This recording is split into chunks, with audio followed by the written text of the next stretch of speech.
धान किणवा को जिलापाल को अनुरोध कले चाषी नुआपड़ा जिला बोडेन ब्लॉकर पलसदा पंचायत चाषी माने जिलापाल को भेटी मंडी खोलिबा सह धान किणवा को अनुरोध करिसेंती। गत 3 तारिख में खरियर रोड ठारे जिला प्रशासन पक्षर जिलापाल मधुसूदन दास चलित खरीफ मंडीर शुभारंभ करथिले। हेले प्रशासन बेपरुआ नीति जोगु जिले में मंडी समस्या देखा देछि।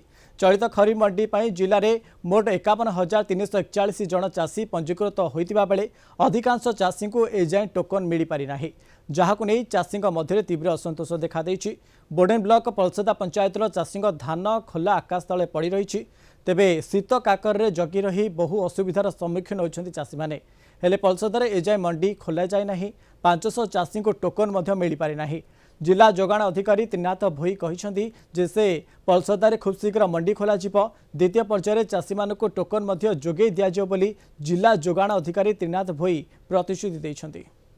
दीर्घ 15-20 वर्ष होता आमर मंडी चालू हवाटा पैक्स घिनला पास्ट पैक्स घिनला एसएचजी घिनला 7-8-10 बरस ई वर्ष टोकन भी नहीं आबार कि पैक्स भी ओपन से मंडी ओपन भी नहीं करबार एतकी दिन आज पर्यंत डिसेम्बर मास सरी जैसी आम समस्ते आसीचु जे आमर गत वर्ष भलिया मंडी चलुला। वर्ष आमर मंडी टोटाली खोलिनी आउ धान माने सब बाहर रखी रखी देचु आउ टोकन माने भी नहीं आसबार चाषी माने हस्त संस्था गलनी धान अमल हो करे मासे ऊपर हो गला ना घरे रखले मूसा खाई दौचे बाहर लोग बहुत ठंडा हबार जगे नहीं पार्बार लोग हैरान हो जाऊन आरो सेते लगे आमे जणावा लगे कलेक्टर पाके आस्थिनु 50 लोकंग टोकन आसी एटा सेकंड फेज आसीबो पीपीसी खोला हबो निके पीपीसी आइदर डब्ल्यूएससी नेले पैक सेक्रेटरी करबो सेटा पैक सेक्रेटरी ही कहबो केउ दिन खोलिबे से